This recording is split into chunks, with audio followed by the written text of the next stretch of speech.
of our webinars.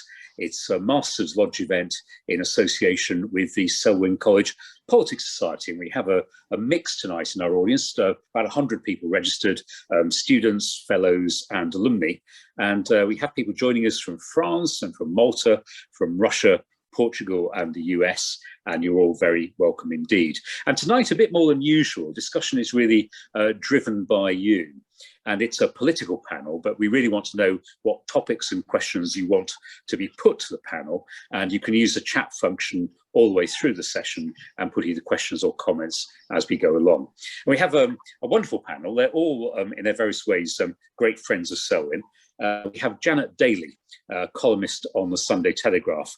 And Janet's official biog on the Telegraph website says she was born in America, taught philosophy. She was an academic. She began political life on the left before moving to Britain and the right, though she's just told me that she's not sure what left and right really mean anymore. So we may explore that as we go along.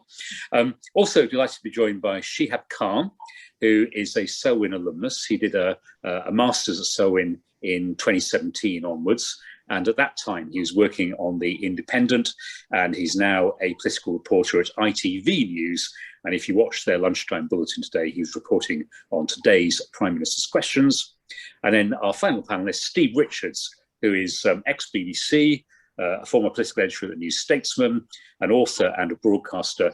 And I know a number of students have actually read his book, which is the Prime Minister's Reflections on Leadership from Wilson to Johnson, so very up to date. And Steve, do you want to brandish the book and then people can look out for it in Waterstones? I will probably be referring to it, actually, because Johnson is so different from all the others that I looked at in modern times, and in ways that are interesting. Well, we will explore that. And in fact, what I want to do at the beginning of the session is talk quite a bit about Boris Johnson and Keir Starmer and about where we are in politics, because there's no doubt we're living in extraordinary times and the health emergency has changed everything. But also extraordinary, really, if you look at Politico's poll of polls today, it shows the Conservatives have a lead. They're on 43%, Labour 36%, Lib Dems on 7, Greens on 4. And that's really unusual at what is getting towards the midterm of a government. And after the biggest economic collapse in 300 years and all the chaos and unhappiness and real grief of the coronavirus crisis, the government is in a very commanding lead in the opinion polls. So I want to start by looking at that and looking at Boris Johnson first in particular. And Shihab, you're around Westminster every day. Are the Conservatives happy with Boris Johnson? Is he thought to be now doing a good job? Yeah, I mean, if you ask Conservative MPs generally whether they're supportive of it, they will point to the opinion poll that you've spoken of and say, look, it's hard to disagree that the Prime Minister is doing a good job when there's a new leader of the opposition. At this point, you would expect the leader of the opposition to be miles ahead in the polls, like you would usually do halfway through someone's time in office. But I think you can divide Boris Johnson's time as Prime Minister into sort of two broad camps. And the first thing is when he came in as Prime Minister, it was on a pledge to deliver Brexit. He will say he's delivered that. That's something that he wanted to do. He's now done it. The second thing he was really passionate about, and something that's mentioned a lot by those at Number 10, is this green revolution. It's something that I think the Prime Minister views as his ticket to a long-term legacy. And he's spoken about it even during the pandemic, that 10-point plan that's come out. However, this pandemic, this health crisis has knocked all of that off course. And we are now dealing with the pandemic in particular. And you speak to anyone inside Number 10, they're disappointed that the agenda that they wanted to deliver, they've not really been able to do in the way they wanted to. The challenge he has now, especially as we move out of lockdown, is dealing with some of those backbenchers, that COVID recovery group that was set up by Mark Harper and Steve Baker, who were very influential Conservative backbenchers, one a former chief whip, the other one a former deputy chief whip, and a very influential figure of the CRG, which was the ERG, which was a big thing at the time. That's something that now he's going to have to deal with, because there are Conservative MPs who are unhappy with how quickly or how slowly we are lifting these restrictions. And that's because this one big policy has gone really well, and that's the vaccine rollout. If you were going to ask the government to put forward a policy to justify why we left the European Union, that would be it. The reason why the vaccine rollout has gone so well is because we've done it independently. And you hear that time and time again. You speak to any Conservative backbencher, You ask them how the Prime Minister's doing, they point to the vaccine rollout. So I think that's the one thing that the Prime Minister is going to be talking about from now on until we get to the next general election, to be honest. So, Steve, you've been a bit disobliging about Boris Johnson in some of the things you've written about him. Were you wrong to be too early in your judgments? No, I don't think so. I think it's very interesting, the opinion poll lead. There is one thing about him which is extraordinary. He is a vote winner. He wins virtually every election he contests, whether as Mayor of London, whether it's a leadership contest, or whether it was that general election. And that is a factor in the poll lead. I think the other factors have little to do with him. The vaccine rollout is fascinating. It's the one example I can think of where voters make a vivid connection with government. Every single one of them. They queue up at a vaccine centre, get a vaccine, feel liberated. It's happening efficiently. And when I look back at the New Labour era, they were doing tax credits, they increased spending on the NHS. Lots of voters come to us that happened by magic. This is a direct connection between every voter and the state in ways that are clearly benefiting the current government. It's nothing to do with Brexit. They commissioned it while they were still in the transition period, the vaccines, but it's a success story in the context of a fairly chaotic response. Well, that's being polite, a calamitous response to the pandemic early on. And I will just add, I won't spend any time on it because it's lazy on the whole, but I've got no doubt at all if that had been a Labour Prime Minister presiding over the record-breaking death rate and economic hit, they would have been slaughtered, and there would have been constant questions about whether the Prime Minister was going to resign. So that, I think, provides part of the context. We're coming on to Labour shortly. Labour is a dysfunctional party, but we'll come on to... As you say, we'll come to Labour in a moment. I want to ask Janet, because we noted that you're not sure what left and right is, but it's worth saying that insofar as there is a right in newspapers, many of them were deeply unconvinced about Boris Johnson too. I mean, Boris Johnson has as many detractors as he has fans. So again, has he met your expectations or exceeded them, or is there still a long... This is a very awkward question for me. I've known Boris for 20 years. He's been my colleague on the Telegraph. So I'll try not to make this particularly personal, but I have to say that I had my real doubts about his tone and his manner at the beginning. They seemed to me quite inappropriate for his present job. He was acting as if he was still mayor of London. And then suddenly, with the pandemic and his own illness and all the aftermath of that, he now, I think, has found a voice that is appropriate for the job. The stupendous success of the vaccine rollout, I don't think that, I mean, that is staggering by the historical standards of political events, but also coinciding with this, which in the most fevered imagination of any Brexiteer, nobody, I think, could have envisaged, or I won't say hope for, that would be tasteless, but envisaged the calamity of the vaccine rollout in Europe. And this seems to have vindicated in many people's minds, I think, the sense that the Brexiteer argument, the Leave argument was sound. The idea that the democratic nation state with an elected government directly accountable to its own population turns out to be the most effective, flexible, responsive form of government in human history. And which is something I've always believed, which is why I voted Leave.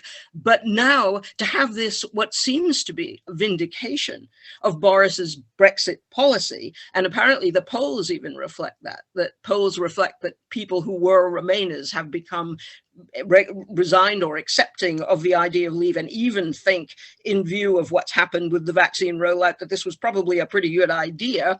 That has been, if you like, a political gift to the government, which was completely unexpected. I don't think anyone bargained on the fact that the EU would behave quite so badly, and that the the calamity of the vaccine rollout seems to be directly linked to the ideological purity of the communal idea within the EU. The fact that everybody had to move together, everybody had to make decisions together, the fact that some of the countries in Eastern Europe particularly are now rebelling against the domination of the EU Commission, all of that reinforces the government's position. But what's most interesting to me is that the day after that budget, which was considered to be in Tory circles and the kind of circles in which I operate as a journalist, extremely contentious, the idea that they were proposing tax increases, which should be the death of any Tory government and a gift to the Labour opposition.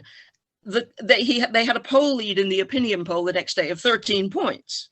And it was remarkable to me that so many of the people who responded to that poll were saying that they thought the budget was fair. That was the word they used.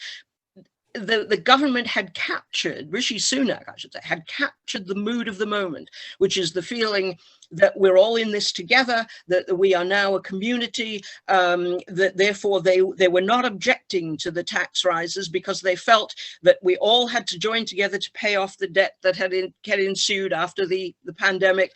And I thought that was quite remarkable. They succeeded going against their own natural instincts. They succeeded in capturing the political mood. Let me bring Steve back in. Respond to that. Yeah, just very briefly, because I'm sure you don't want much on Brexit, but Janet's absolutely right in describing the perception, but the perception is wrong. And Janet proved this by pointing out towards the end of her assessment that a lot of EU members are now acting on their own to get the vaccine. They had every right to do what the UK did. They did, that's right.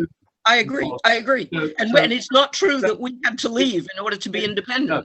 So it's a red herring. Meanwhile, one of Janet's colleagues, Jeremy Warner, just before I came on, was tweeting, what the hell's going on? We're having to pay so much to get imports in. It's absurd, sort it out. So that is what Brexit was all about. On the other point about the budget, it is really interesting. Again, Janet's right. You know, it was a theoretically tax-raising budget. But of course, the taxes don't come in yet. That's right. And it's quite easy for people to say, oh, yeah, I believe in this. It's all very fair. When they're continuing to get the furlough, another example of a direct relationship between voter and the state, and not paying any tax rises yet. Except for the freeze, on the allowances. The freeze on the allowances. But people don't recognize freezes in tax allowance as being tax rises because nothing happens straight away. But the point is, Steve, that they might not happen at all. Whispering quietly. But if the economy comes roaring back, it may never happen. Yeah, no, I agree. A comment in from Alva Hoban. It says, I have friends and family abroad, and the vaccine rollout success in the UK is universally admired and applauded. We may come back to, we're certainly going to come back to COVID in a little while, but Shihab, can we move on to Keir Starmer? And he's elected and everyone says, hooray, he's not Jeremy Corbyn, or most of the electorate appears to say that. And then he seems to run into sand. And I now watch from outside the Westminster bubble, but the Westminster bubble was saying he's doing great about 6 months ago, and now they're saying he's in trouble. Is he? I think when Keir Starmer started as leader of the Labour Party, the way he positioned himself, especially within Westminster, was this idea that he is competent and he will show attention to detail, essentially the polar opposite to what we had in number 10 in Boris Johnson. And that was the clash of personalities that we saw in the first 6 months. If you looked at Prime Minister's questions, you had this former director of prosecutions come up every single week and ask very specific questions about very specific bits of detail about policy. And more often than not, Boris Johnson's response was very Boris Johnson. And it divided people within Westminster about whether or not that was the right strategy, because what we've seen recently, not just here in the UK, but generally, is personality being a big driver. And that's not Keir Starmer's strong suit. His strong suit is showing that he's competent and that he knows what he's doing. This is someone who served the country before. He talks often about his time as the head of the CPS and all the major cases that he did, and that's his strength. One of the things we saw was when he came out and he elected his shadow cabinet and the people that he put around him And there were questions raised at the time, particularly in Westminster, about whether or not he had chosen not to go with people that he could have gone for, who had more of a personality to occupy those bigger offices of state, the shadow offices of state, I should say. Instead, he went for Annalise Dodds, who is obviously very competent. She was a lecturer of economics. She knows exactly what she's doing, but she's not someone that's going to show up Boris Johnson, and she's not or someone that's going to show up Keir Starmer, I should say. And she's not really a threat to him on a personality level. And I think that's one of the struggles that he now has, is dealing with the fact that Boris Johnson is ultimately, as Steve mentioned, someone who wins votes. People do like Boris Johnson, whether you agree with his politics or not. He has a way of making people smile. He has a way of making people laugh. There is something about him that people really like, and he's one of the best campaigners I think we've seen in the UK for a very long time. That's why he wins elections. And Keir Starmer's challenge here is cutting through that. And the last few months, the reason why I think he's been struggling, Keir Starmer this is because we are going through a pandemic and we're coming towards the end of the more difficult period of this. And now we're focusing on the success, which is the vaccine rollout. And the more we ease off restrictions, the more the economy picks up, the more people that get vaccinated, the more difficult it is for the man in opposition to really cut through, because ultimately, again, like Steve said, every time someone gets a jab, the first thing they're thinking is, this was a very smooth operation. Thank you to the government for making this easier. Janice, I don't want to preempt your answer, but you wrote a column a couple of weeks ago. What is the point of this vacuous and confused Labour Party? It's impossible to tell whether Keir Starmer is a Blairite incarnation or a union mouthpiece. So you're not really a fan? When he first appeared on the scene, I was quite impressed with Keir Starmer for the reasons we've just been discussed. He was asking forensic questions, which Boris didn't seem to be able to cope with. He just blustered in response, and I thought that was pretty effective. Since then, it all seems to have run into the sand. On the one hand, they seem to be the parliamentary wing of the public sector unions. They literally seem to be reciting the press releases of the public sector unions. And then on the other hand, they come out against tax increases, you know, for the Labour Party. I mean, that sounds like, you know, the kind of reincarnation of the Blairite New Labour position. So which is it? I mean, nobody really seems to be very clear about what they stand for. And at a time when there are really serious, I mean, we'll get onto this later, I think it's civil liberties questions to be asked, when we really need an opposition, whatever you feel about what's happened during this lockdown period, we ought to be talking about it.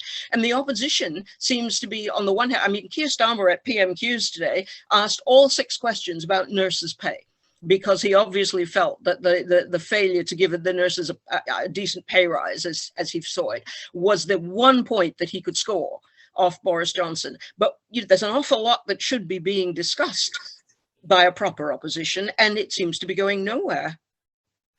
Kate Perez, Janet, says, who do you think should lead Labour? She agrees with you about Starmer. I'm the wrong person to ask. Steve should have more of a... Actually, Steve, take on the general question about Keir Starmer and the challenge he has right now. Being leader of the opposition is the great test, is artistry. It's not a science. You cannot say, do this and this will happen. You cannot be tested by the implementation of policy because you have no power to implement any policy. Therefore, you have to convey, almost like a conjurer, the impression of purpose, momentum, a sense that power is coming and you are the future and this lot are the past. And the only two, I mean, very few Labour leaders get into power from opposition. Blair and Wilson are the only two. And they were political artists at their peak. So, for example, Blair was as equivocal on policy as Starmer is now in the build-up to the 97 election. He had a completely ambiguous position on all the key issues. The single currency, the euro, which was huge at the time, electoral reform. No one knew whether he was for it or against it. They didn't notice because he conveyed a sense of purpose. Starmer at this point has done the opposite, which is to invite people to analyse why he's been draped suddenly in a Union Jack as a backdrop, why he's focusing on this, why that. And the artistry is to stop the why question and to get people saying, oh, that's interesting. Oh, yeah, he's going forward with this. He's got to do other things. He's got to bring this divided party together. And then he's got to expose the weaknesses of this government. The third one, I think, is relatively easy. And the use of language of this government, of levelling up, of addressing the left behind, gives a real opportunity for Starmer. These are left of centre themes from a government of which many, I think Janet would agree, there are a lot of Thatcherites in that cabinet who would be uneasy with an active big state. So that's Starmer's opportunity. But the artistry, he has shown no sign of acquiring. You need humour and wit and many other things. Imagination. But if he gets an opinion poll lead again, perceptions will change. When you're behind in the polls as a leader of the opposition, it's a form of hell. Neil Kinnock told me he nearly had a kind of nervous collapse in the at times in the 80s when he was behind in the polls. And so Janet, come back in. I think you want to I just want to say, Steve, that the thing about Blair was he may have vacillated on all the policies that you mentioned, but he got rid of clause 4. Do you remember? I mean, he definitively separated Labour from its historical roots, which was as the political wing of the trades union movement. And I don't mean that as a slur. That's just a historical fact. It had grown out of the trades union movement. It represented the industrial proletariat, as we used to call it on the left. And he severed ties with the whole ethos of nationalization, of the public sector being morally superior to the private sector. There was Peter Mandelson going around saying, you know, we're perfectly comfortable with people who want to get filthy rich. It was a joke, you know, but there was the sense that they were now on the side of the aspiring working class, and they completely abandoned that sense that you once had, where Labour's message to working class people was stay where you are and we'll look after you. Now they were saying, no, you can look after yourself. You know, they accepted the Thatcherite lesson. In doing that, they too fell into certain traps. So, for example, they became really, David Blunkett was saying, I was doing the week in Westminster on Saturday, David Blunkett said to me in 97, we were fighting the 92 election. So they went into that election wholly unnecessarily, pledging not to put up income tax for the whole parliament, you know, and not to increase public spending beyond the Tory plans, whereas they could have done more. So in doing all of that, you're right, the clause 4 was clever. It did give a sense of change, newness, new Labour was the adjective. But it was artistry. I mean, Harold Wilson had disowned clause 4, he just didn't dump it. And so Starmer needs to find the equivalent, not the same. There's no point copying. You'll agree, Janet, watching Tory leaders in opposition. If you try and copy someone else, Cameron did it a bit with Blair. It doesn't work. He's got to find his own path. He hasn't done that yet. And Shehab, I know it's a rather odd time to be around Westminster because there aren't as many people there as normal, but has the Corbynite left gone away? Are they just waiting for a moment when they can reassert themselves, or how is the Labour Party feeling about the position it's now in? I think this is, when you speak to Starmer's team in particular, they talk about the internal challenges a fair bit and dealing with the fact that there is a membership in particular that was very supportive of the predecessor, and there are now several Labour MPs who are in essence Corbynite MPs because they were put on the ballot because they had support of grassroots members, and there's a whole collective group of them very similar to what we see in the Conservatives who now group together, work together, they oppose bills in exactly the same way. So it's a party within a party, and bizarrely I think both Steve and Janet are talking about Keir Starmer having a vision for the country and sort of presenting himself, but you talk to his team, often they're talking about, to begin with, we needed to solidify the party, we needed to make sure that the party was united, and we were dealing with, Roger, as you mentioned, that old contingent of MPs who are quite supportive of Jeremy Corbyn. It's a challenge there as well, especially because there are millions of people across the United Kingdom who voted for Jeremy Corbyn, many of whom were quite fond of his policies. I think there was a poll that came out straight after the election that showed that people were supportive of many of the things in the manifesto, but they weren't particularly enthused by Jeremy Corbyn as a person. So treading that line and dealing with that issue is a challenge for Keir Starmer, whilst at the same time having to deal with Boris Johnson as well, and making sure that he's coming across as electable, is a really difficult job to have, leader of the opposition. It's not easy, and you are dealing with several different things at a time, and also trying to make sure that you win an election when it happens. I'm going to bring in a question now from Jovan Owusu-Nepal, who is a current master's student and also was chair of one of the Lewisham Labour parties. I've forgotten whether it's East or West, but anyway, he is in the Labour Party. And Jovan says, we've heard the problems of Starmer, but what qualities does a leader of the Labour Party need to lead the party to government? And particularly, a society isn't in the 20th century, as both wings of the party seem to think. Steve, tackle that first, and I'll come to Janet. Yeah, no, it's a good question. I think I referred to some of the qualities required. But for example, where he's lucky, he's unlucky in many ways compared with actually leaders from like Neil Kinnock, who lost elections in the 80s. Scotland's a disaster. And parts of the north of England are going to be difficult to win back next time. So that's really tough. He shouldn't, sorry to be another negative, he shouldn't just focus on those north of England seats in a clunky way. But where there are opportunities, and I think implicit in those opportunities are what skills are required, as I say, is basically the government agenda. I would take the government agenda, levelling up the left behind, and compare what the government's doing in those areas with what he is proposing, and to sort of really take it forward. And it involves sort of guile and subtlety. So on Brexit, he's been clunky. He hasn't mentioned it, as if it has disappeared. You know, this Remainer has gone off to Mars or something. But actually what you say is, I am committed to never going back into the EU under my leadership, but this Brexit of Boris Johnson's is the wrong one. And then you have some space. You've got to find space to put your case. You've got to be funny. Someone told me Harold Wilson learnt to have a sense of humour. Didn't have one. He was hilarious by the end. He was. Very funny. Yeah, it was very funny. And people like laughing with leaders. Margaret Thatcher wasn't very funny, though. That's true. She wasn't.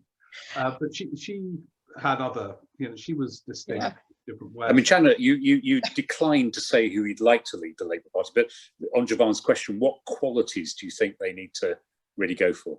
It's bizarrely idiosyncratic. Leaders can be successful with the most extraordinarily differing but sets of qualities. There's no secret formula. The point is that they have to be able to capture something that is in the air. They have to be able to capture a mood. And I think what's very odd about the Labour Party now is that what's killing the Labour Party now is that it can't decide whether it represents the north of England, the traditional working class constituencies, or the north of London. The Islingtonisation of the Labour Party is what cost it those red wall states, I'm slipping back into American, red wall constituencies.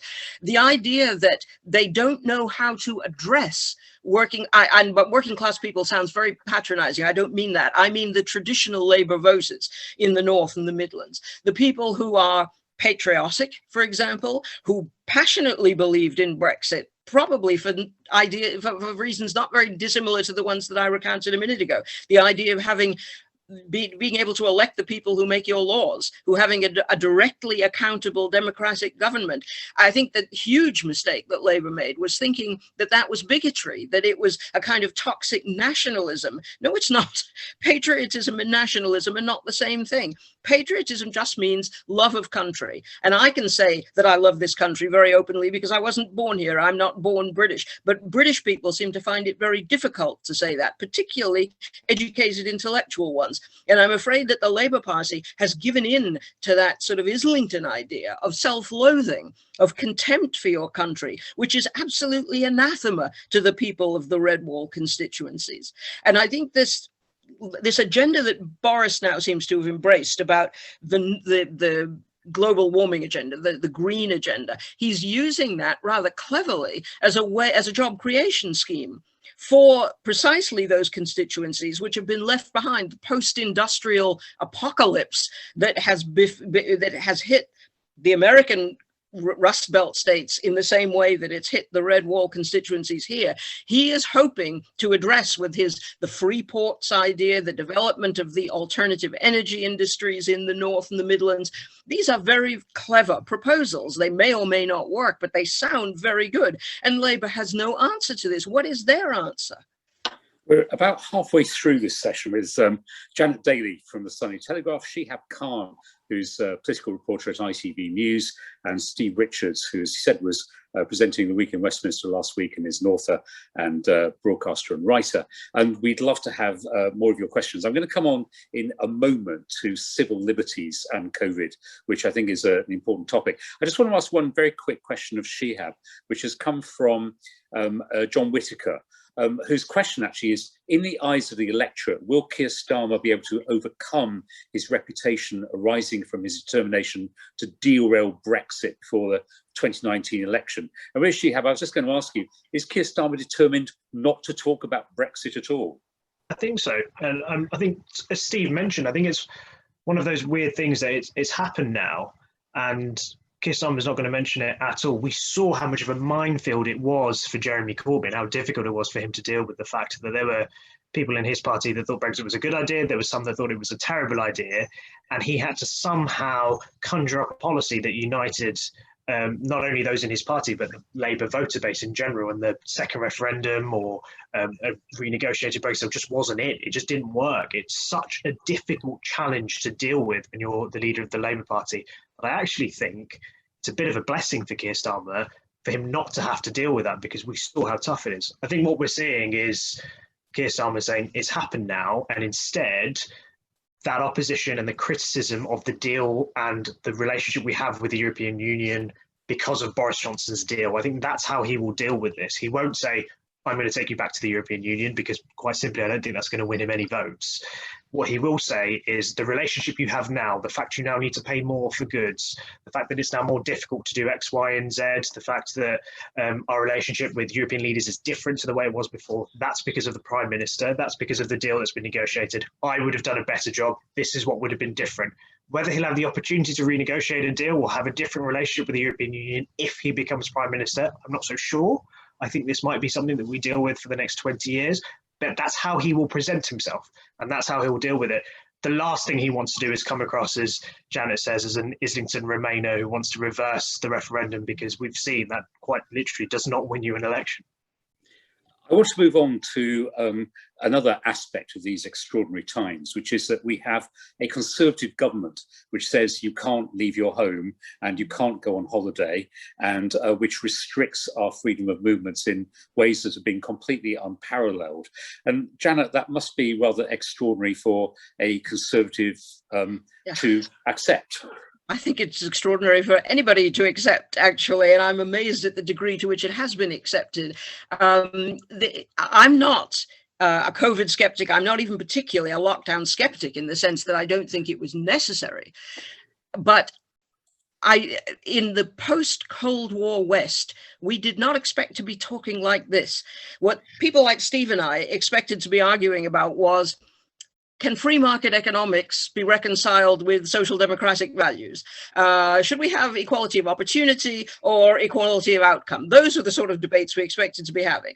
Instead, we're talking about whether children should be allowed to hug their grandparents, whether it should be legal to have a sexual relationship with somebody who's not a member of your household.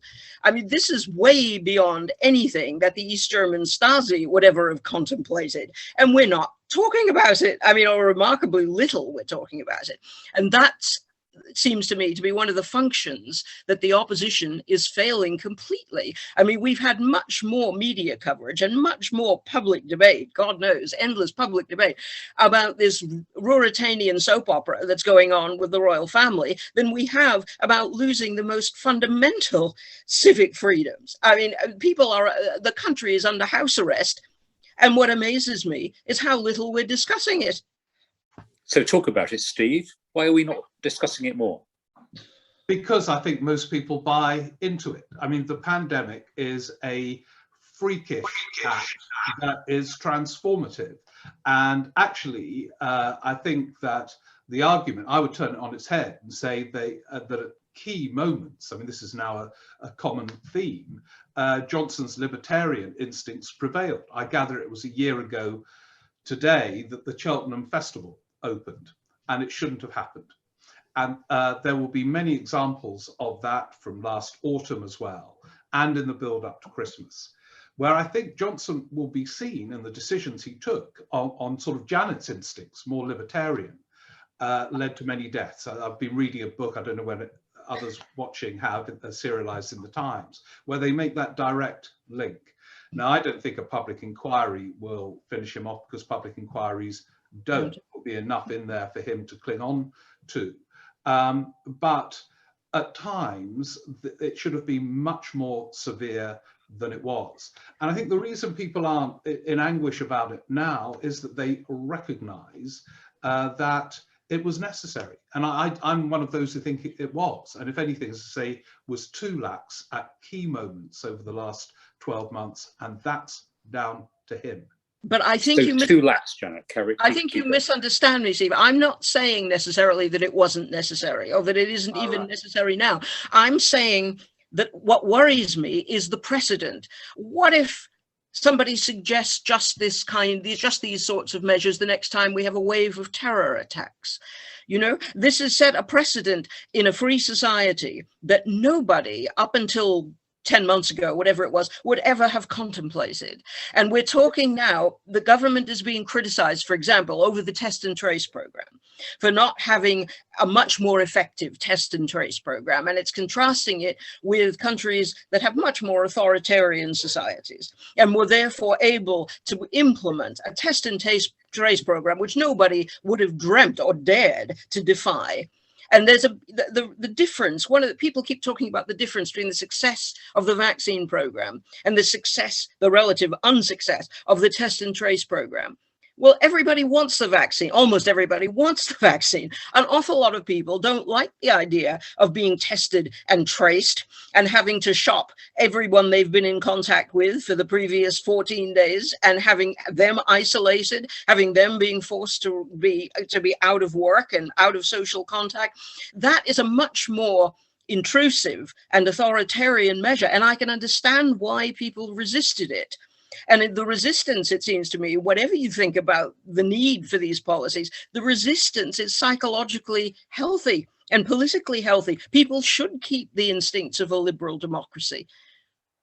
You take my point. I mean, the difference between, I'm not saying that, you know, for this extraordinary health crisis, it wasn't necessary.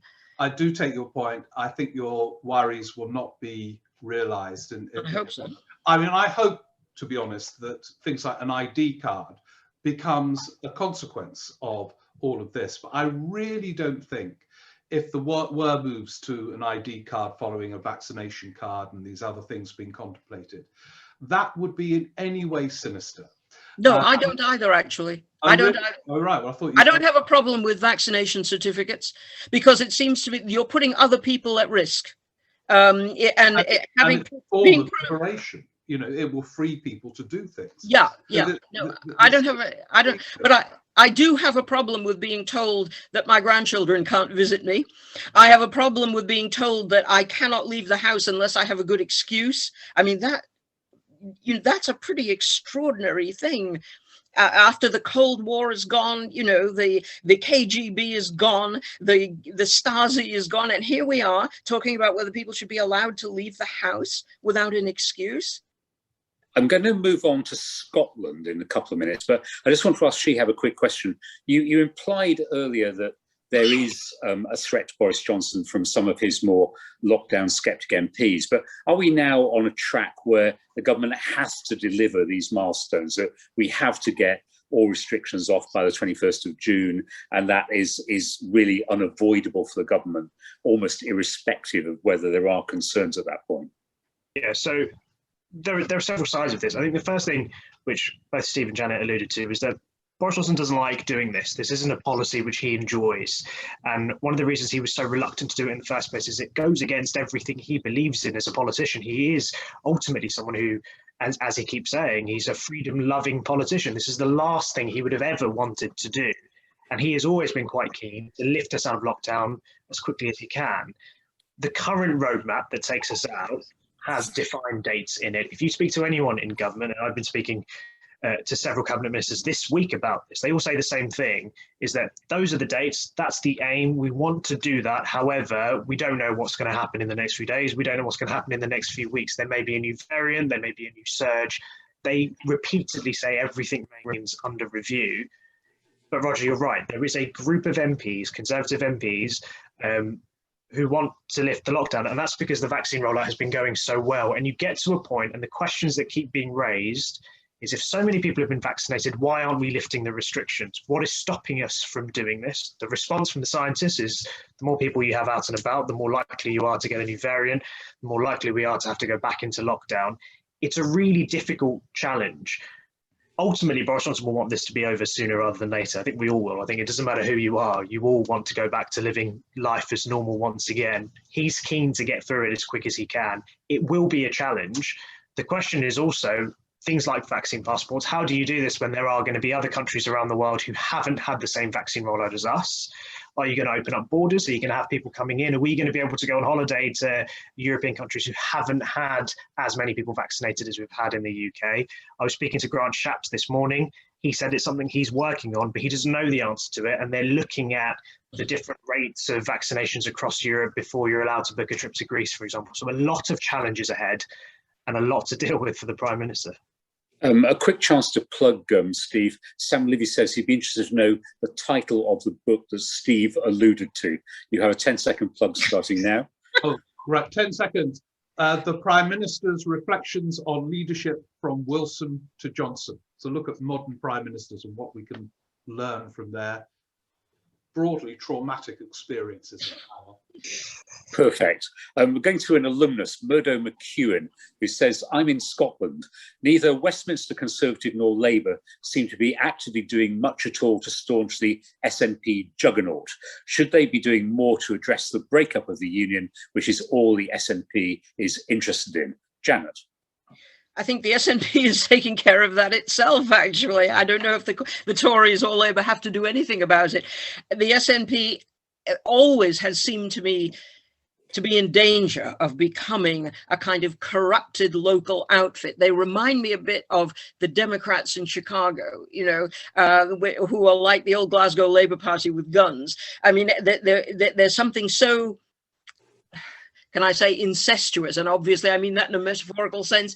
There's something so isolating from the larger British culture, and even though they claim that they're much more sympathetic to the idea of EU membership, that they want EU membership, good luck with that at the moment. The EU membership probably isn't a terribly popular thing to be selling, but it seems to me parochial in a sense that would inevitably crash.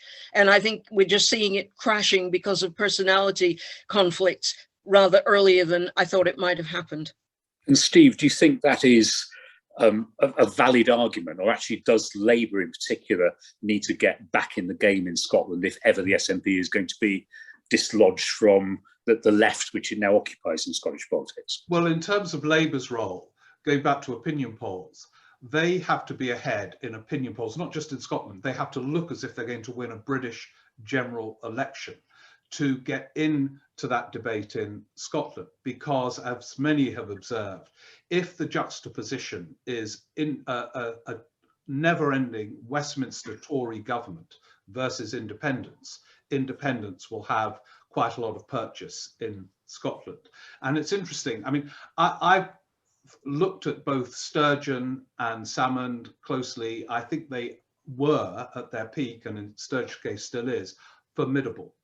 But I don't think this is about leadership and personality. I think this will be resolved and fueled by deeper issues. So one is that if England is about to elect in 2024 a fifth successive Conservative government, that will fuel independence alone in Scotland. Brexit has fueled it alone.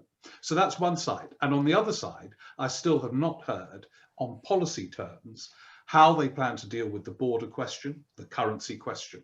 So I think it's these things in the end that will determine whether it happens or not whether Sturgeon survives or what Salmon's up to, even though I do think they have provided formidable leadership in a way that Westminster politicians haven't.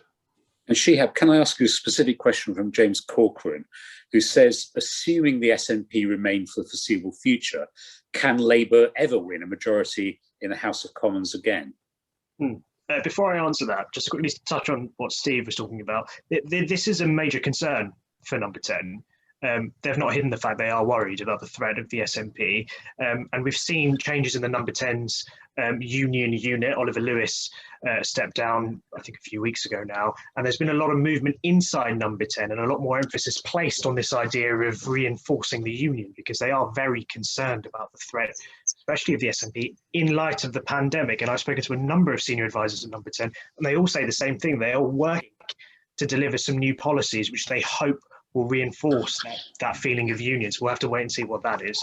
In terms of the question about the SNP, look, that question was asked of Ed Miliband, it was asked of Jeremy Corbyn, it will be asked of Sir Keir Starmer as well. Now that Scotland does appear to be lost to the Labour Party, it is mathematically very difficult for the party to get a majority. That's a fact. It doesn't matter which side of the fence you sit on, that is true. The question will be whether or not Starmer can make an inroad there. It looks like it's going to be a challenge. The SNP do look very strong. The next question after that is whether or not he is willing to sit down and do a deal with the SNP, whether it's a formal coalition or a non-formal coalition. I don't know. You ask any Labour leader this in the run-up to an election, the answer is always the same. The answer is no. I don't think you can take that at face value when any Labour leader says that. I think it's a question we will have to wait and see whether or not the numbers add up there. But look, it's a huge challenge. But before that, Labour has to try and win back some of those seats around the red wall that they've lost. So at the moment, I think it's one challenge at a time. And any discussions I've had with those who work for Keir Starmer, that's the focus at the moment. There's little talk about Scotland, if I'm being honest with you. There's not much talk about winning back the seats in Scotland. At the moment, it's focusing on those Brexit voters that they say lent their vote to the Conservative Party. Whether or not that's true, we'll have to wait and see. And Janet, it's worth saying, isn't it, that Scotland and preserving the union would be existential for Boris Johnson. It's very hard to imagine a Conservative Prime Minister who loses the union but can stay in office. Yeah. But oddly enough, I mean, the Conservatives were doing terribly well at one point in Scotland, particularly within the Scottish Parliament. It's a terrible shame, I think, of losing Ruth Davidson as the leader. And they seemed actually to be making more headway within Scotland than Labour at one point. There's a very peculiar political chemistry in Scotland, and I'm not sure that even the people who supported independence actually know where they want it to go. I think there's hatred of Westminster, there's hatred of Tory governments, the feeling that they've been abandoned by Labour, but I'm not absolutely sure that there's a clear sense, of, even among people who are voting and supporting the SNP, of where they think Scotland can go from there. We've got about 7 or 8 minutes left, and I want to ask a couple of slightly wild card questions. So I'm going to ask one from Ian Sanderson, which takes us away from Westminster politics, but I know it's one that you all have a view on. He wants to know, have we anything to fear from Trump in future? So let's look at America briefly. Is Trump ever going to make a comeback? Janet, you are not a fan of Donald Trump. No, I'm not. I think he's the reincarnation of Goebbels. No, I think Trumpism is more of a threat than Trump.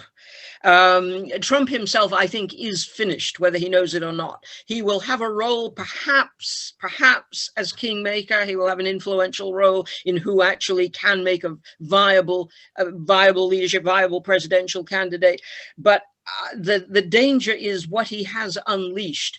And somehow the country has to get to grips with this. There's something extraordinarily poisonous, extraordinarily vicious, and it's to do as well with the race question. I mean, I find it heartbreaking that America had 8 years of a black president, and there are still more unarmed black people being shot by police than ever.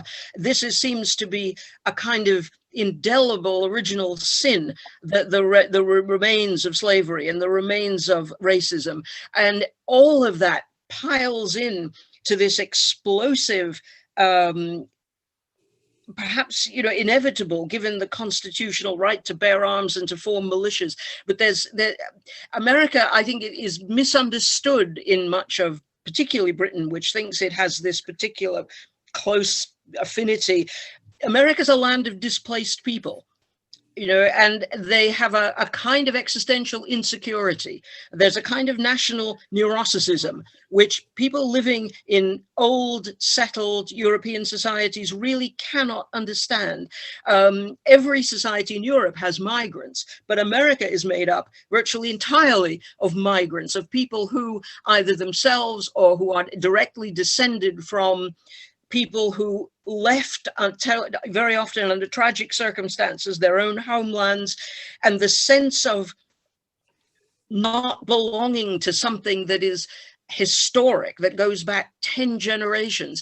It's very hard for Europeans to understand that kind of existential anxiety. And I don't know whether America can ever cure itself of the consequences of that anxiety. And that really is what Trumpism is about.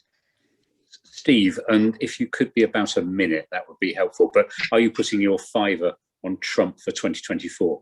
I can do it in a minute by saying that I agree with everything. I found Janet's assessment very interesting. I agree with it completely. I would just add that in terms of Trump himself, when someone has lost an election and there's a part of him that realizes he lost that election, and most of the Republican Party know he's lost that election, they're finished. It's a big humiliation to be a one-term president, and he won't reappear in the same way that Jeremy Corbyn knows he lost terribly in December 2019 and will not resurface. The idea, as Janet suggests, Trumpism might, Corbynism will have a role in the Labour Party, but those individuals associated with it after an election defeat are finished. Shihab? I think I actually agree with both Janet and Steve. I can't see a world in which Donald Trump runs again. I think what Janet says is the big concern is Trumpism in general. Is that going to have a resurgence? And I think it probably will. Whether it's in 2024 or it's in 2028, politics goes in waves. And I think he has unleashed a new type of politics, which at times of economic uncertainty plays really well. And I think that's something we should be really concerned about. And I think it's something we're going to see here as well over the coming years as well. Okay, Nice. Thank you for an admirable consensus on that. I'm afraid I am going to go for the last question to Tony Fawley rather, from 1957, who said he was looking forward to the discussion because he knows we have very knowledgeable speakers, and I think that's been proven tonight. But his question is one you probably all dreaded, which is, I think this is politics because it does read into a lot of current issues, but his question is, in the Oprah interview, do you believe that Meghan was telling the truth, the whole truth, and nothing but the truth? And if not, what specifically did you disbelieve? And I don't know who wants to take this first. Well, as she said, she was telling her truth, which is a very dangerous idea. The old Marxists, when I was a Marxist, we used to say objective truth is a social construct.